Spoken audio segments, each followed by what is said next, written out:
Good afternoon, everyone. I'm Brandy Letterman with the University Career Center. We're very honored today to have Dr. Elizabeth Cooper join us. She's an assistant professor, bioinformatics in the College of Computing and Informatics today. And we've leaned into her to help us talk about finding research opportunities on campus today. So Dr. Cooper, we so appreciate your time. And if you have any questions, students, put them in the chat or come off mute. Thank y'all for being here. All right, well, thank you for the introduction, and thank you guys for joining us today.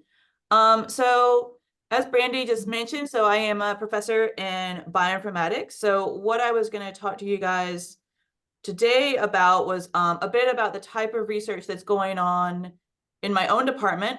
For those of you who are less familiar with the stuff that we're doing in bioinformatics, especially as it might relate to health science, which I think is probably an interest for many of you. And then talk a bit about sort of generally how you find research opportunities on campus, what are some of the mechanisms you can do for that. And then I want to leave plenty of time for questions and discussion. So just to let you guys know, this is the first time I've really done a talk for the Career Center. So hopefully what I'm saying is relevant to you, but this is pretty informal. So please feel free to interrupt or ask other questions to make sure that you guys get the most out of this. All right, so let me start my presentation here. Oh, can you enable screen sharing, please? Sure. 1 second. Done. All right, thank you.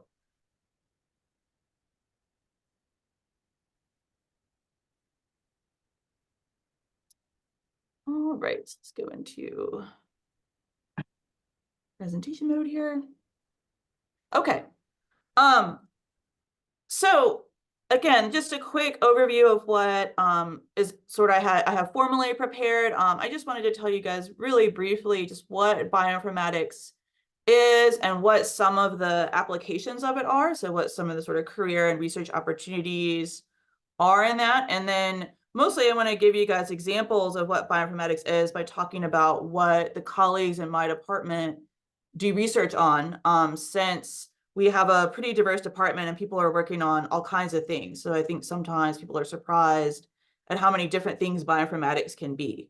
And then, like I said, I want to have plenty of time for questions and discussion here for those of you interested in bioinformatics research, but also just research in general in any kind of science.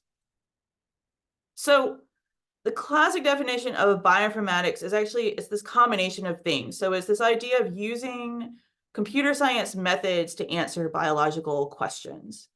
And it's really this intersection of statistics and biology and math and computer science and data science. And different people in this field are really different mixes of these things. So some people do sort of wet lab biology with a little bit of math and computer science mixed in. And then we have people who actually do full-on software development, who actually never go into the lab, and really everything in between. So there's lots of kinds of things that this sort of interdisciplinary research really is.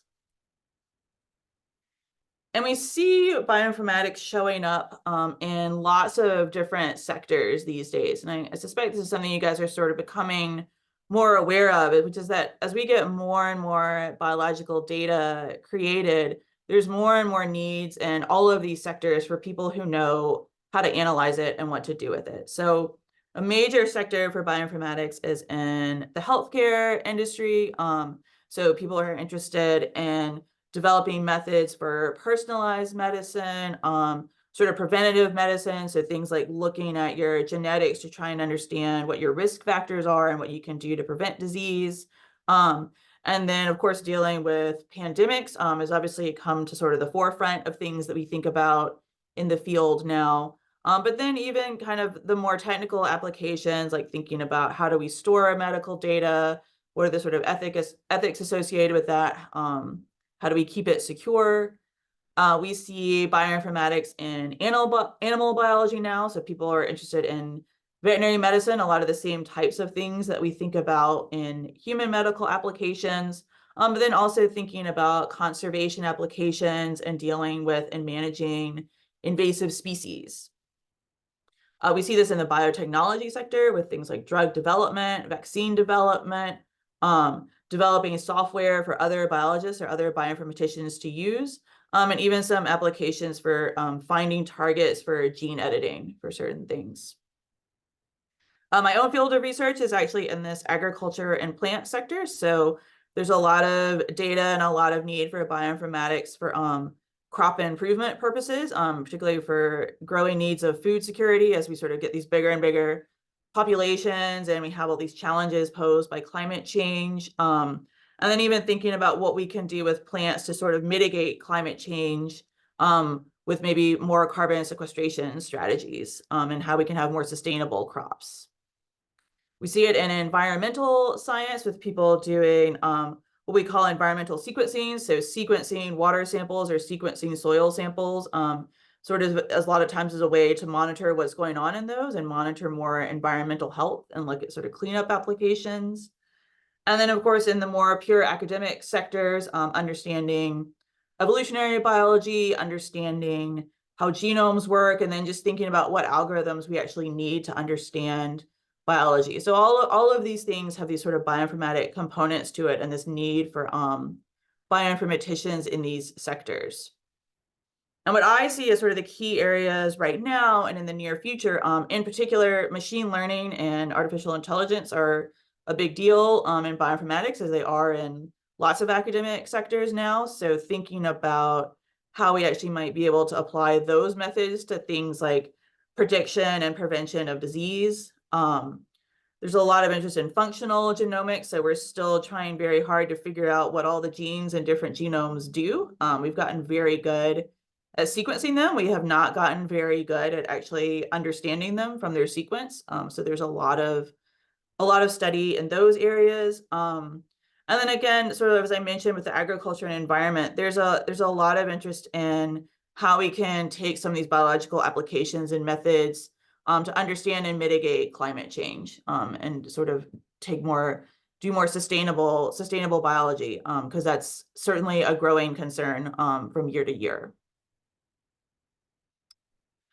So just to kind of give you guys examples of things in these different sectors, I tried to sort of go through each one of the sectors and pick out the people in my department that I thought were working in these areas so that I could give you examples of specific bioinformatics projects or research projects going on. And I will just sort of tell you up front that most of the faculty in the department, we all sort of overlap with multiple sectors. So I'm just kind of highlighting here or touching on sort of particular things that certain people do that fall into certain categories. So if we think about sort of the healthcare medical side of bioinformatics, we have a number of faculty working in this area. So we have Dr. Corey Brower, who he actually uses public database mining. So he writes programs to actually pull information out of public databases and out of the public literature to try and actually sort of put together information on what kinds of genetic mutations, what kinds of food or nutrients, and any other sort of risk factors out there that have been reported to be associated with human diseases. So we could actually build a bigger database, sort of making connections between you have this mutation and then you eat this nutrient, then you are at X amount of risk for a disease. So really a way to sort of do these combinations of information. One of our newer faculty, Dr. Abigail Labella, she actually looks at the genomes of both fungi and humans. She studies, she's very interested in sort of how different genome compositions, in other words, which bases actually make up your genome, how that can actually influence how evolvable you are, or whether or not you can evolve, and how that actually might let you evolve certain complex traits or might actually put you at risk for certain diseases, but how that actual base composition of your genome can really affect those sorts of patterns or those sorts of abilities. On the more sort of computer science side or software side, we have Dr. Shusha Du. She's actually developing software to study human metabolomes, so all of the metabolites in our body, so not just our genetic sequence, but other things that might come from what we eat or what we're exposed to. She started doing something she calls exposomics, so actually looking at all the chemicals in your body and all the things in your environment, and how that actually might lead to certain health outcomes. So really putting together a lot of big data and a lot of different types of data to try and prevent predict and prevent sort of different health outcomes. And then we also have Dr. Anthony Fodor. He's now running something called the Premier Center, but he is another faculty member in our department, and he's very interested in the human gut microbiome. And we've probably heard a lot about this in the news lately, but how changes in your gut microbiome and those communities can be linked to certain diseases or linked to certain health issues.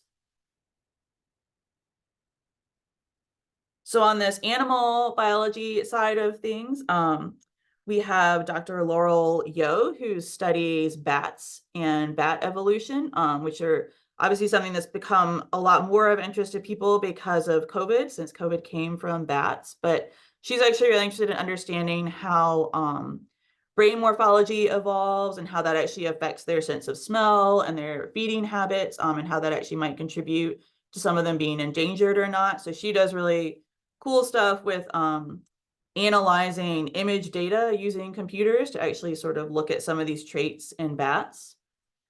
We have Dr. Alex Dornberg, who's interested in the origins of biodiversity, especially among fish. So he looks at things that have really extreme adaptations. So he looks a lot at these Antarctic fishes, so these fish that live in really cold climates, to actually understand how you can get adapted to those kinds of extreme environments, and how you survive there. And then we have Dr. Rebecca Rogers, who uses population genetics, and she studies duplicate gene evolution. So when you get extra copies of your genes in your genomes, this can actually have a big influence on how you actually might be able to evolve, or it might actually have bad consequences for you as well. So she looks at this in lots of different organisms. So she looks at fruit flies, but she also looks at things like woolly mammoths to understand how this actually might have contributed to extinction, some of these changes in the genome. And then she looks at these freshwater mussels that have actually had to adapt and deal with different polluted climates, and sort of understand how their genomes either have led to extinction or have let them adapt in some of these different organisms. On more of the biotechnology side of things, we have Dr. Juntao Guo. He's our current department chair. And he does something called structural bioinformatics. So rather than looking at DNA sequences, he looks a lot at proteins to actually understand how they are structured and how they interact with each other, and what their roles are in regulation. So this is actually something really important to understand for things like drug discovery and drug development. We need to know how proteins sort of physically interact with molecules or drugs that you actually might give someone to know what sort of effect they would have. We have Dr. Jun Wang, who he's actually more in the engineering side. So he's actually working on developing these sensors that people could wear, that actually might detect things about your metabolites or other things that you're exposed to that will actually sort of help you have early detection of disease. So sort of developing these biological sensors. And then we have Dr. Wei Sung, who studies bacterial evolution, which is obviously a major concern when we think about development of antibiotics or antibiotic resistance. So he looks a lot at what factors actually let bacteria evolve, especially to evolve very quickly when they get these high mutation rates, because that's a big deal for the evolution of antibiotic resistance. And then sort of getting more into my own area of research. So there's a few of us working in this agricultural plant biology sector. So Dr. Jessica Schluter looks at how you sequence very complicated plant genomes. So in particular, some of these important crop genomes, like the oat, actually have what are called these hexaploid genomes. So whereas we all have 2 copies of our chromosome, some of these plants have 6 or 8 copies, which makes them really big and really hard to sequence and understand. So she works in that sphere to understand how to sequence and read those genomes.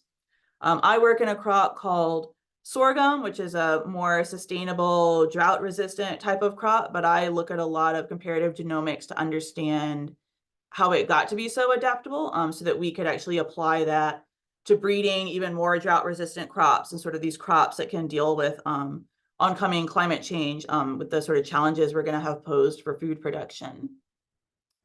And then we have Dr. Anne Lorraine, who works on developing visualization software. And she actually does that to look at gene expression in all kinds of organisms. But right now she has a research project looking at heat adaptation in tomatoes, using this sort of method of visualizing gene expression and visualizing sequences.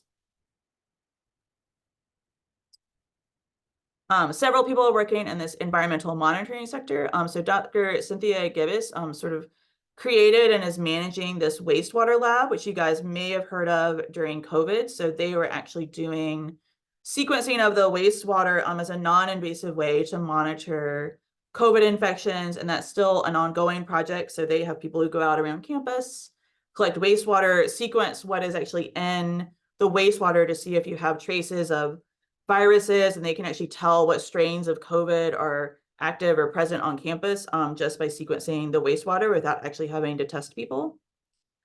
We have Dr. Dan Janis, who runs the Cypher Center. So this is actually something that is designed to look at sort of human health with environmental health simultaneously. And a lot of his research is interested on sort of understanding these big disease outbreaks like COVID and how those evolve and what the circumstances are that lead to them, so that we can have better preventative measures in the future. And then I'll mention Dr. Rick White. So he calls himself a computational virologist. So he's very interested in viral genomes and virus evolution. And he sort of looks at how different virus communities survive and arise in lots of different settings. So not just in people. He actually looks in lakes and soils. And he now has a recent project sort of looking at potential for viruses surviving in space. So he has a recent NASA grant for doing that. And then this last couple of people that I mentioned, just to sort of in this last sector. So we have Dr. Xingcheng Su, who is also really interested in understanding how regulatory systems operate. So again, not just understanding gene sequences, but understanding how genes interact with each other and how they interact with other types of molecules, just to really understand the mechanics of how the molecular biology and how these genes work. And then we have Dr. Dennis Jacob Machado, who's our most recent faculty hire. And he does something he calls phyloinformatics. So he uses evolutionary analyses about the past to really try and predict future evolution of organisms. And so he also looks at viral evolution, but to try and see if you can make predictive outcomes about what new viruses will evolve in the community and how to deal with that. So again, that's just a quick overview of the research that we're doing in our department, just so that you guys sort of know what we have going on. We are totally separate from biology. So I think a lot of times people don't know about bioinformatics or don't know how it might be relevant to people interested in sort of health research. But now I want to talk more generally about sort of just finding research through the Office of Undergraduate Research and sort of finding these research opportunities on campus. So as you guys may or may not be aware, the OUR, the Office of Undergraduate Research, does sort of offer these funded paid research positions. You can get summer fellowships or fellowships during the semester. The way that it works is that faculty from across campus will actually submit project descriptions and describe openings in their lab for particular students to work on projects. And so those are actually then listed on the website, which I'll show you in a second. And you then read through, you apply through the Office of Undergraduate Research, but then you pick what might be 3 possible projects that you could work on. And then this office will actually work to match up students with faculty kind of based on mutual interest. So the faculty, like I say, post a particular project, and then you look through the projects and say, I might want to work on one of these 3, and they'll try and find overlap between you and then actually pay you to do research in that lab for a semester. So just to give you guys some heads up on some of the deadlines that are coming up. So the applications for this coming fall just opened up recently on March 15th. And those applications are due in about a month on, I guess it's a little less than a month now, on April 14th. So these are, if you are interested in doing research in the coming fall, these are some dates to keep in mind. And just to sort of tell you guys a little bit more about what that application process looks like. So like I say, you would go through and you would read the project descriptions for faculty, and these are posted on the website for the Office of Undergraduate Research. So I actually put the link straight here, although you can also get to it from their webpage. And this year I just looked through, so there's a little over 100 different projects listed, and these are coming from faculty all across the university. So it's not just bioinformatics. Right now there are about 9 projects from different people in our department sort of posted on this. So some of those people that I talked about earlier actually have specific projects designed with undergrads in mind, posted on this website, as do lots of other faculty from all kinds of different departments. So as I say, what your process is, you read through these, and then you fill out the application through the OUR portal. And what they'll ask you for is to list your top 3 projects based on the descriptions that you read, along with some things like what classes you've taken in your CV and your interest in research. And then they will try and match you up with a faculty member for this semester. And then the last thing, what I also wanted to mention is, so it's nice to go through that sort of formal OUR portal, especially if you're not really sure who to reach out to, but you should also feel free, and this is a really good way to get into a research lab, is just to email professors directly. Because there's a lot of times where we might not have something posted through the OUR, but if someone was really interested in the work going on in our lab, then we would be really interested in taking them on to get some research experience. So I know sometimes people are sort of intimidated by just sort of cold contacting or emailing professors, not through a formal portal. So here's just sort of my advice about what to think about and what to write in that email, just to kind of help give you some direction. So one, I think it's helpful to keep it brief. So everyone's really busy, but if you can kind of keep it to one very specific paragraph, then it's more likely that the professor will actually read it and have time to digest it and then respond. And when you send it, make sure you have an informative subject line. So something like a possible research opportunity for an undergraduate, or research, summer research for a student, something like that, so that if I get it or someone else gets it, we know exactly what it's about. And then it's always, just introduce yourself. You can say what department you're in, say something about why you're looking for a research experience. So for example, maybe you're thinking about graduate school, but you want to get hands-on experience. Or maybe you actually have some research experience, but it's all in the wet lab and you want to try the dry lab, or vice versa. Just sort of something to give whoever you're emailing this sense of what you're looking to get out of a research experience, and sort of why you want it, because then it helps them to know, is this something I can actually provide to this person? And then you should always sort of give a sentence to do about what you're really interested in. So I recommend, going to actual faculty's websites, looking in more detail at their research descriptions. And if they have a particular paper or mention a specific project, and that's what really catches your eye, then say that. So say, I saw that you were, researching wastewater sequencing in your lab, and I thought that was really interested, and I would be really interested in working on that, if you had that sort of opportunity, just for an example.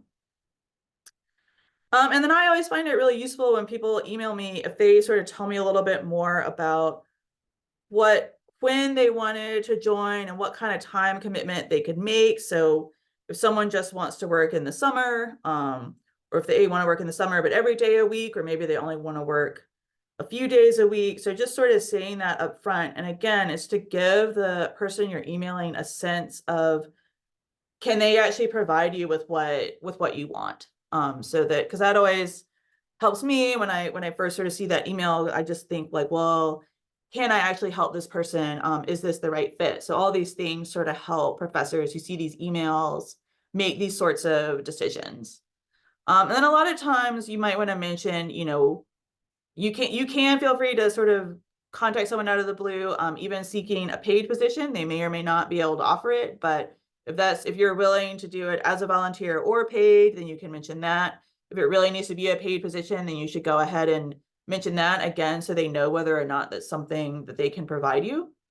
And then if you're trying to do something for course credit, you should mention that as well, because again, to help them know, is that something that they could actually provide you with, sort of what the context is for what you're looking for.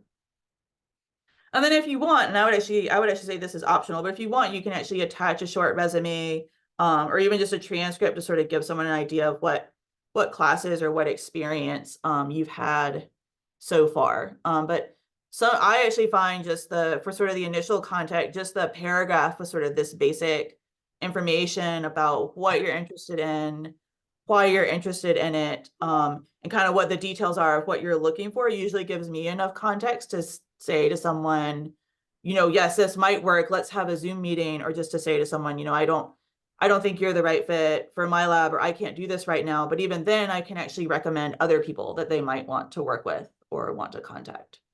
Dr. Cooper, I had a question Yeah. for clarity. So clearly the Office of Undergraduate Research has its process. So is this emailing a professor process you're talking about if they aren't going through the hour process, or is it to complement the hour process? This is meant sort of as an alternative to the hour process. So in other words, if the project professor you're interested in working with they don't have a project listed on the hour site, they actually might still be interested or willing to take a student for research. And so this is just if you don't get something through there, or who you want to work with is not on there, you can just a cold contact sort of email. Yeah, for example, I don't have any projects listed on the hour website. I have not sort of formally gone through that process, but I presently have an undergraduate in my lab, and I've had undergraduates in the past, and all of that was actually through them just emailing me. So not through Hire a Niner or any other formal process, just they're expressing a research interest, is how they got into my lab.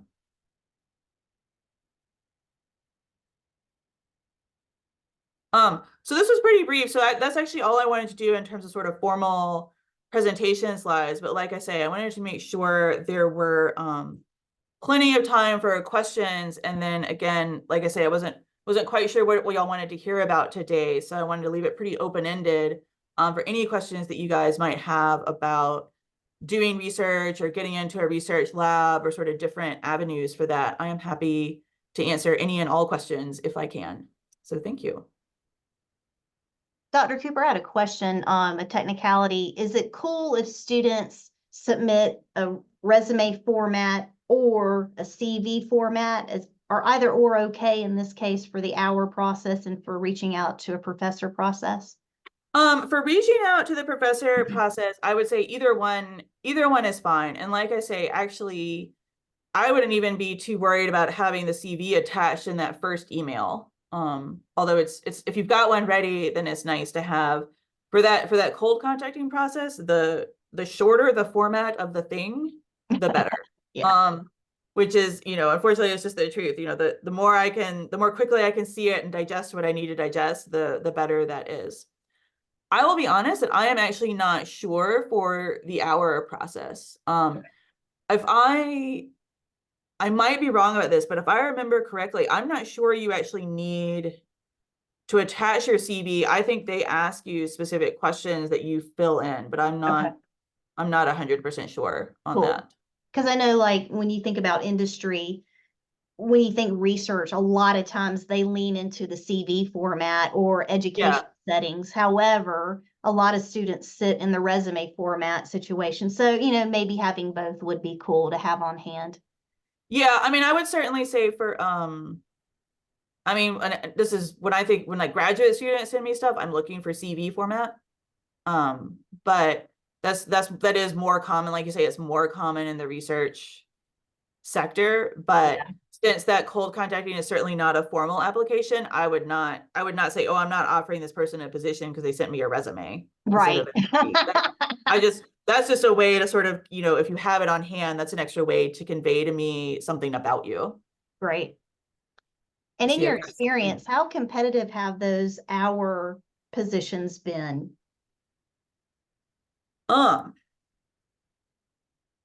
so here, so I can tell you what I know from the people in my department who've had our students. I know that they, for their particular labs, I think they chose from among, maybe there were like 2 or 3 students that were sort of that were sort of matched up as possibilities that they got chosen from their lab. But it's not like they were culling through, it's not like every person was culling through 10 or more CVs. So it seemed like there were maybe a couple of students.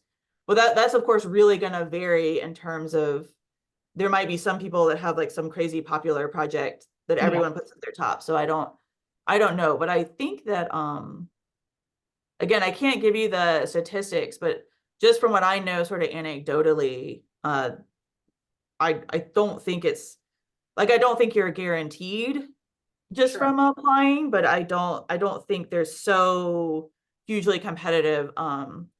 Particularly since I don't think the application is super laborious. It's something that you may as well try out. There should be a pretty good chance, especially if you look at that list and there are some things you're really interested in. Thank you. That's wonderful to know from an insider information piece. Yeah. Dr. Cooper, there is a comment in the chat, not a question, but Noah says, Dr. Cooper, thank you very much for your time. You provided great information in a concise and straightforward presentation. All right. Well, thank you, Noah. Any other questions, students? You can come off mute, throw them in the chat. This is wonderful information. I have a question about 2 words that you mentioned. I'm not familiar with the term wet lab versus dry lab. Would you be able to explain the difference? Yeah, so when I talk about wet lab, I usually mention that usually means actually working like in the lab at the bench. So doing things like pipetting or doing actual experiments in the laboratory. So in the chem lab, that's, I don't know what chemists do, mixing solutions, that's other things. And in biology, we think of things, like actually doing PCR, sort of doing those experiments at the lab bench, whereas dry lab means you're doing just computational work.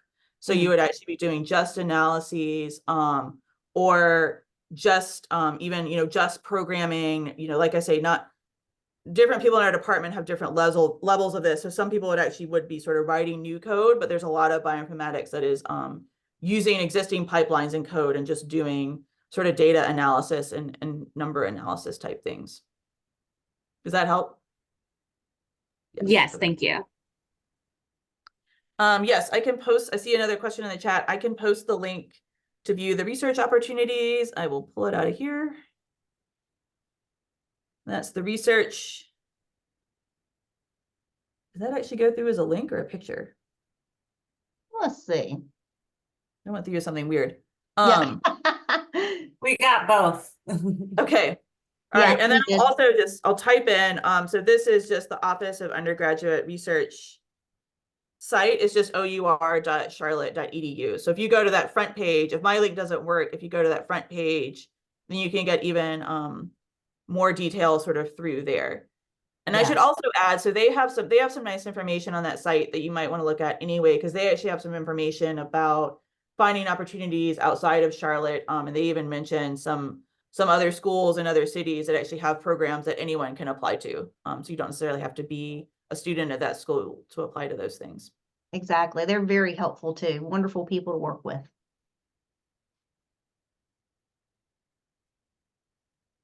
Any other questions? We appreciate these very much. Yes.